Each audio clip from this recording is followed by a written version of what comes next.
The temperature was plummeting past -20. Left behind in the unforgiving Bitterroot Mountains with nothing but a half-empty water bottle and the clothes on her back, Madeline Hayes wasn't supposed to survive the night.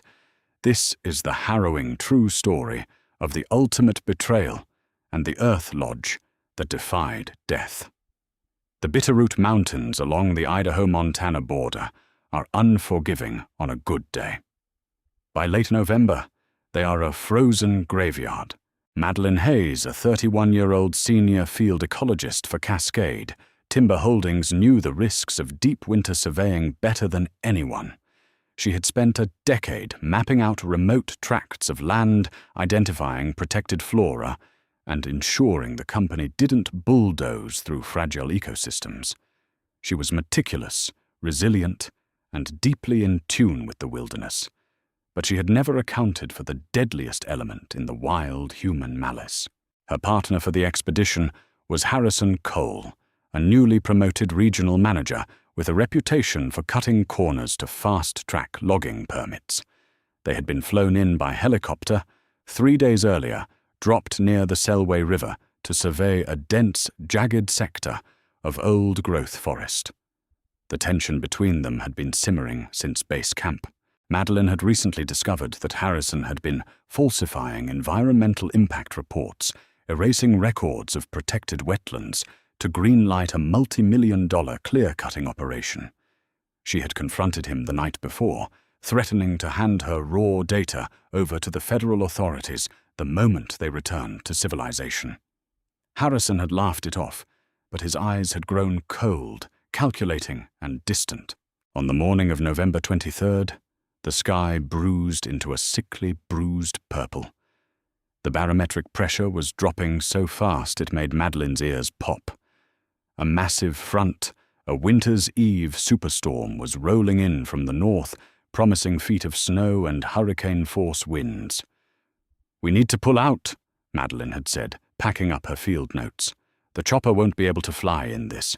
We have to hike out to the emergency logging road and use the Garmin to call for a ground extraction." Harrison had nodded in agreement, his face hidden behind the thick collar of his parka. "I'll pack up the main tent and the comms. You go ahead to the ridgeline and take the final soil samples. I'll meet you there in 20 minutes, and we'll hike down together." It made logical sense. Madeline grabbed her small day pack, leaving her heavy winter sleeping bag, her emergency rations, and the Garmin InReach satellite communicator at the camp. She took only her clipboard, a Gerber strong-arm survival knife, a magnesium fire starter on her keychain, and a Nalgene bottle. She wore her Arc'teryx Beta AR jacket, a wool base layer, and waterproof boots. It was enough to keep her comfortable for an hour of active hiking. It was a death sentence for an overnight stay. Madeline hiked up to the ridgeline, the wind already beginning to howl through the ponderosa pines, whipping granular snow into her face like shattered glass. She took the samples, her fingers stiffening in the biting cold. 20 minutes passed, then 40.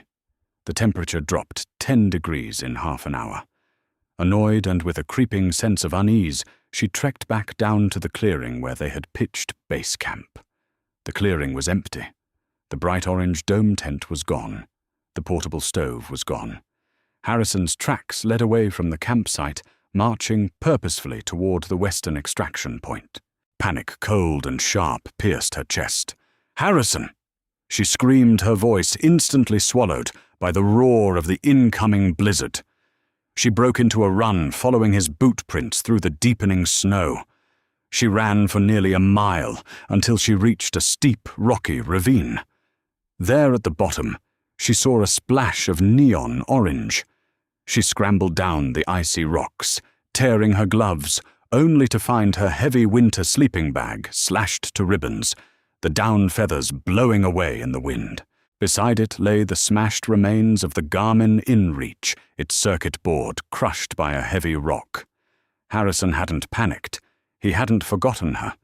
He had deliberately destroyed her lifelines and left her to die. In the eyes of the authorities, It would look like a tragic wilderness accident.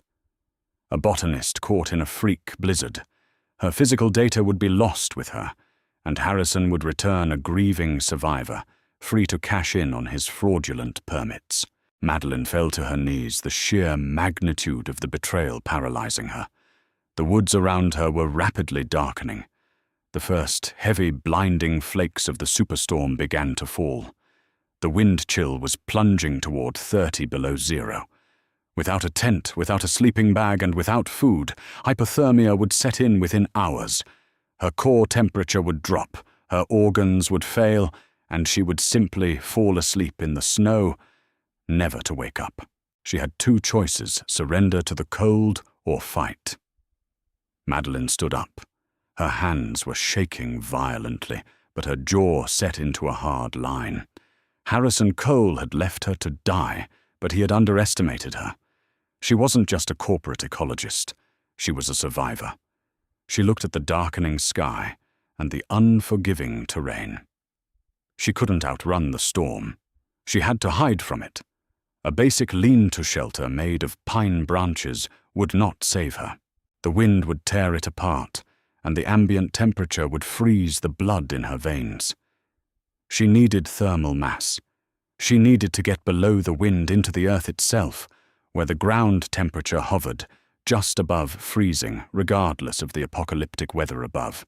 She needed to build a Wickiup-style earth lodge, and she had less than 2 hours of daylight to do it.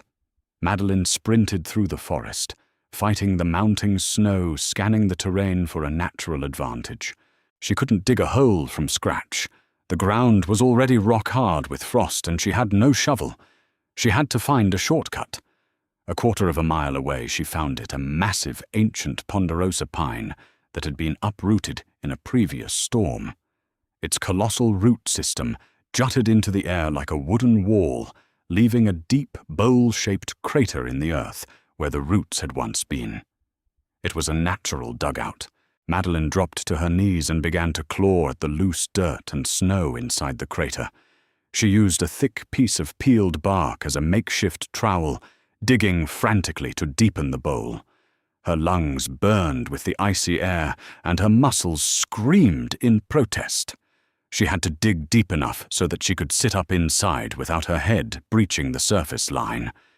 Every calorie she burned was a step closer to exhaustion, but she couldn't stop. Once the pit was roughly 4 feet deep and 3 feet wide, she began the grueling task of building the roof. She dragged heavy fallen branches, deadwood that wouldn't rot and collapse, and laid them across the top of the crater, wedging them firmly into the roots of the fallen tree. She created a tight-sloped grid of timber over her head, but wood alone wouldn't stop the wind. She needed insulation. Madeline frantically gathered armfuls of green pine boughs, piling them 2 feet thick over the wooden grid. On top of the pine boughs, she piled dead leaves, moss, and then began shoveling the excavated earth and snow over the entire structure. The goal was to create a foot-thick shell of dirt and debris that would trap her body heat inside, turning the small dugout into a natural thermos. The darkness was nearly absolute now. The blizzard hit with terrifying force, howling through the trees and snapping branches like twigs. The temperature plummeted to -25. Madeline's fingers were completely numb, her movements clumsy and erratic. As she dragged the last heavy log to frame her narrow entrance tunnel, her foot slipped on an icy rock. She went down hard. A jagged, broken root sliced cleanly through her waterproof pants and tore into her calf. Madeline gasped a sharp, white-hot pain shooting up her leg. She clamped her gloved hand over the wound. It was deep. She could feel the warm, sticky pulse of blood soaking her pant leg. In survival situations, an open wound is a dual threat. It accelerates heat loss through shock, and in the Bitterroot Mountains, the scent of fresh blood is a dinner bell for apex predators. Gritting her teeth against the agony, she dragged herself into the narrow entrance of the earth lodge. She pulled her backpack in behind her to block the hole, sealing herself inside the pitch-black claustrophobic tomb. It was utterly dark. The roar of the wind above was muffled by the thick layer of earth and snow, reduced to a low, threatening rumble. But it was still freezing. She needed fire. Madeline fumbled in the dark, her shivering so violent she could barely coordinate her hands. She had designed a tiny fire pit near the entrance of the lodge, poking a small 2-inch hole through the roof with a stick to act as a chimney draft. If the smoke didn't vent, she would suffocate from carbon monoxide poisoning. She pulled a handful of dry birch bark she had stuffed in her pockets earlier. Birch bark contains natural oils that catch fire even when damp. She grabbed her Gerber knife and her magnesium starter. Strike.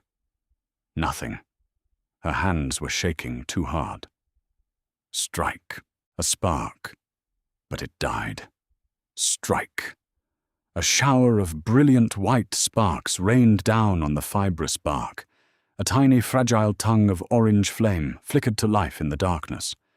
Madeline gently cupped her hands around it, blowing softly, feeding it tiny twigs she had hoarded. The fire grew, casting dancing erratic shadows against the dirt walls of her lodge. Instantly, the ambient temperature began to shift. The thermal mass of the earth absorbed the heat from the small fire and radiated it back. Within 20 minutes, while the world outside experienced a lethal -30 degrees, the interior of the lodge rose to a miraculous 45 degrees. It wasn't comfortable, but it was survivable. Madeline tore a strip of fabric from her base layer and bound her bleeding calf tightly, the pain making her lightheaded.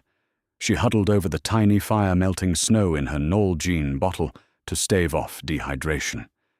She had survived the first phase. She was alive, but the mountain wasn't finished with her. Around 2 a.m., the wind died down for a brief, eerie moment.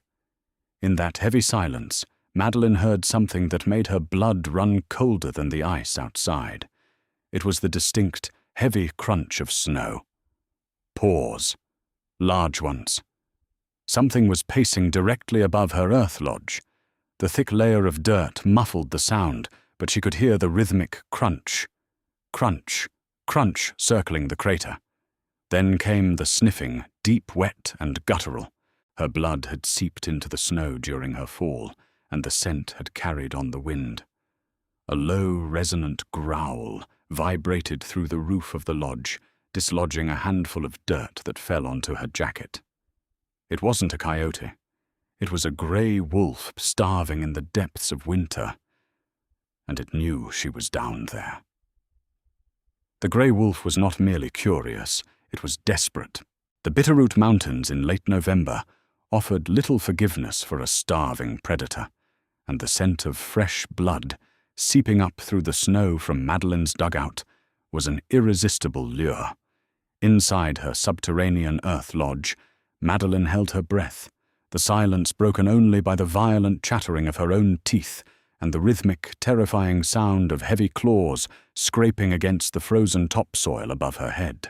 A shower of freezing dirt and dead pine needles rained down on her shoulders as the wolf began to dig frantically near the entrance tunnel. The structural integrity of the earth lodge was strong enough to withstand the blizzard, but it had not been engineered to survive an excavation by a 200-pound apex predator. Madeline knew that if the wolf breached the barrier, her confined space would transform from a sanctuary into a slaughterhouse. She had zero room to maneuver, and her injured leg rendered her entirely immobile. Survival in the wild dictates that prey must suddenly appear as a formidable threat. Madeline reached into the tiny smouldering fire pit she had carefully cultivated. She grabbed the thickest, most resin-dense pine branch, its end glowing with a fierce, red-hot ember. She grasped her Gerber strong-arm survival knife in her other hand as a massive furred snout shoved its way into the narrow gap of her backpack that blocked the tunnel, snapping its jaws and exhaling a cloud of foul, hot breath. Madeline screamed with every ounce of air left in her burning lungs and thrust the burning branch directly into the wolf's face. The crackle of singed fur filled the claustrophobic space. The wolf let out a sharp, deafening yelp of shock and pain, violently scrambling backward out of the tunnel. Madeline didn't stop. She furiously banged her steel knife against her aluminum Nalgene bottle, creating a harsh, unnatural metallic clanging that echoed terribly in the crisp winter air. She kept up the cacophony until the heavy crunches of the wolf's paws faded into the howling wind, retreating back into the blackness of the timberline. She had won the battle, but the war was shifting entirely inside her own body. By the morning of her second day, trapped beneath the earth, the adrenaline wore off, leaving behind a profound, agonizing exhaustion. The makeshift bandage wrapping her calf was soaked through, stiffened with dried blood and dirt. The laceration from the jagged root was deeply infected. A vicious fever took hold of her system, turning the ambient chill of the dugout into a canvas for intense, shivering chills and burning sweats. Madeline's core temperature was completely destabilized. As delirium began to blur the edges of her reality, she found her mind drifting 50 miles away to the Bitterroot County Sheriff's Department. She could picture it with agonizing clarity. Harrison Cole sitting in a warm, fluorescent-lit office, clutching a cup of hot coffee and playing the role of the traumatized survivor.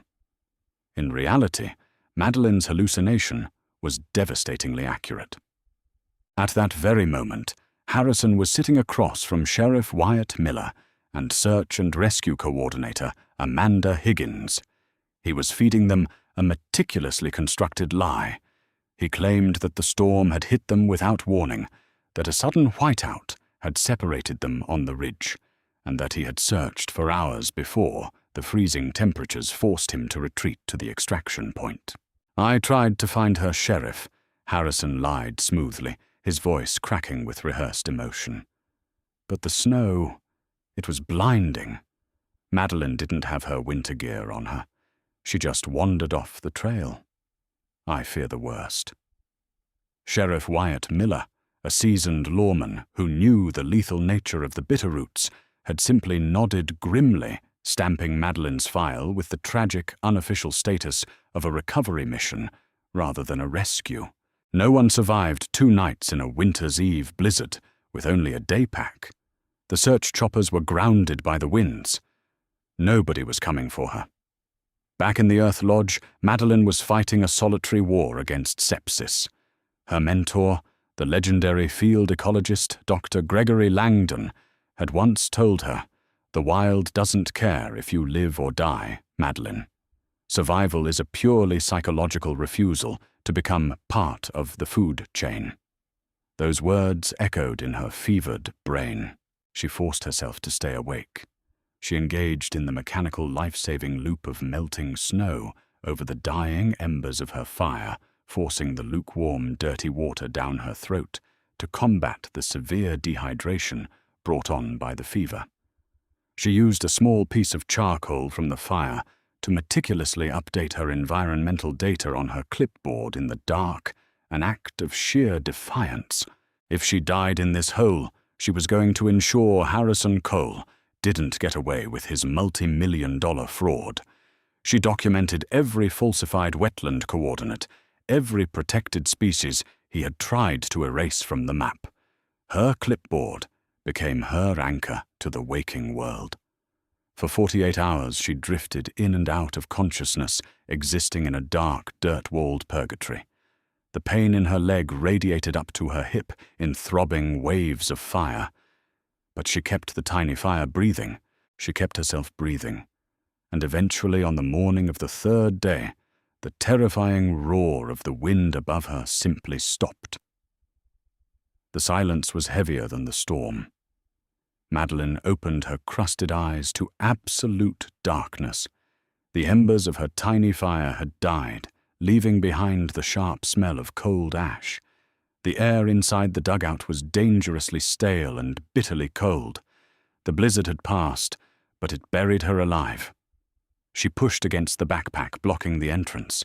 It did not budge. 3 feet of compacted snow drifted over her lodge, sealing her inside a frozen tomb.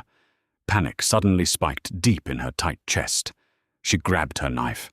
Her hands were weak fingers, trembling, but the sheer will to see the sky drove her forward. She hacked at the solid wall of snow, pulling freezing debris inside the dugout, packing it tightly against the dirt walls to make room. It was agonizing labor. Every movement sent a jolt of nausea and blinding pain through her infected leg. Her breath formed thick clouds, each exhalation a struggle for oxygen. After an hour of desperate digging, her steel blade broke through the frozen crust. A brilliant sliver of blinding sunlight pierced the gloom of her earthen prison. Madeline shoved her shoulders through the narrow opening, gasping loudly as pure mountain air hit her starving lungs. She dragged her broken body out of the crater and collapsed onto the pristine white surface. The world around her was utterly unrecognizable. The old-growth forest was buried under 4 feet of fresh powder pine trees, bowing deeply under the heavy weight of the snow. The morning sun reflected off the landscape with painful intensity. She could not walk. The severe infection had swollen her calf to twice its normal size, the wound radiating a deep heat that contrasted sharply with the freezing air. Her muscles were severely atrophied from lack of basic food hydration and movement. But she knew the emergency logging road was exactly 2 miles due west. She had memorized the topographical maps weeks ago, a habit of meticulous preparation that would now dictate whether she lived or died. Madeline did the only thing she could possibly do. She crawled. She strapped her pack tight against her back, keeping her precious charcoal-smudged clipboard secured firmly against her chest inside her jacket. Using her elbows and her good knee, she dragged her useless leg behind her. It was a brutal, primitive procession across an unforgiving landscape. She measured her progress not in miles or feet, but in agonizing inches, leaving a red trail. Hours bled into one another, stretching into an endless continuum of pain and cold. The sun crested the sky and began its rapid descent. If she spent another night exposed on the surface, she would absolutely die. Her vision tunneled dangerously. The temptation to simply close her eyes and rest was overwhelming. The snow looked soft, inviting, but the memory of Harrison Cole's calculating eyes fueled her. She refused to let him win. Just as her trembling arms finally gave out, she heard it. The mechanical rumble of a heavy diesel engine echoed through the forest.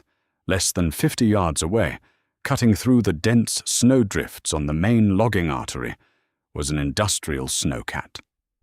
Behind the steering wheel was Colin Briggs, a timber scout, tasked with surveying the storm damage. Colin happened to glance toward the tree line and slammed on his brakes, sending a spray of snow. Hey, hold on right there!" Colin shouted frantically, throwing the machine into park, leaping from the cab and plunging desperately through the deep, waist-high snow toward her. Madeline looked up, her pale face a mask of exhaustion. Her lips were cracked and bleeding, her eyes hollow and dark with severe fever. She did not ask for water. She did not cry. She reached into a torn jacket with shaking fingers, pulled out the battered clipboard, and shoved it directly into Colin's hands. "Take this evidence to the federal authorities," she rasped. "Not the company." Then she finally collapsed completely. 3 full days later, the atmosphere inside the Bitterroot General Hospital was incredibly tense. Madeline was currently hooked up to a heavy, continuous IV cocktail of broad-spectrum antibiotics, painkillers, and hydrating fluids. She had narrowly avoided the devastating amputation of her right leg by mere hours, but her miraculous survival and subsequent recovery were being universally hailed by the local medical staff as nothing short of a physiological miracle. Outside her quiet room, The hospital corridors and the main floor were buzzing with a completely different kind of energy. Harrison Cole had brazenly called a local press conference in the hospital lobby. Believing Madeline was dead and buried somewhere under the deep snow, he had meticulously orchestrated a media spectacle. He was ready to express his heartfelt grief for his fallen colleague before smoothly transitioning the narrative into the absolute necessity of moving forward with the highly lucrative logging project. He stood confidently before the news cameras and the gathered reporters, dabbing his dry eyes with a white handkerchief. Madeline was a brilliant, dedicated ecologist, Harrison told the crowd, his voice modulated to a believable pitch of sorrow. Her tragic loss in this unpredictable accident is a harsh reminder of the raw, untamed danger of these mountains. But we must persevere. The company will ensure her hard work was not in vain, and we will proceed with the sector development as she would have proudly wanted. Mr. Cole. The sharp voice cut through the quiet murmurs of the crowded lobby. Standing at the back of the press pool was Special Agent Jessica Brody of the Forest Service Law Enforcement Division. She was flanked by Sheriff Wyatt Miller and 2 armed federal deputies. Harrison froze instantly, his rehearsed expression of sorrow faltering for a fraction of a second. Agent Brody, we are in the middle of a memorial statement for my colleague. There will be no memorial today, Mr. Cole, Agent Brody said coldly, stepping forward through the parting crowd and pulling a sealed evidence bag from her heavy winter coat. Inside the plastic bag was Madeline's battered, charcoal-smudged clipboard. Madeline Hayes is awake. She is currently recovering upstairs, and she has provided us with a comprehensive, handwritten log of your systematically falsified environmental reports, as well as a sworn, detailed statement outlining exactly how you slashed her survival gear, destroyed her communicator, and left her out there to coldly die. A collective shocked gasp rippled through the gathered reporters. The camera flashbulbs erupted in a blinding, chaotic frenzy, illuminating the stark terror that suddenly washed over the executive's face. Harrison's arrogant complexion drained of all color, his polished composure instantly shattering into genuine panicked realization. He took a staggering step backward, looking for an exit, but the stern federal deputies were already moving in to block his path. "Harrison Cole," Sheriff Miller said loudly, his deep voice echoing with grim, unmistakable satisfaction as he unclipped his heavy steel handcuffs from his leather belt. "You have the right to remain silent." Upstairs, Madeline looked out the window at the snow-capped Bitterroot Mountains. They were deadly cold and entirely indifferent to human suffering. But they had not broken her. The unforgiving wild had brutally tested her, and Madeline Hayes had ultimately passed. Did this true story of ultimate survival and betrayal keep you on the edge of your seat? Madeline's incredible resilience proves that the human spirit is stronger than the coldest winter and the darkest deception. If you were inspired by her relentless fight for justice and life against all odds, hit that like button, share this harrowing journey with your friends, and subscribe to our channel for more epic real-life survival stories every single week. Stay safe and stay wild.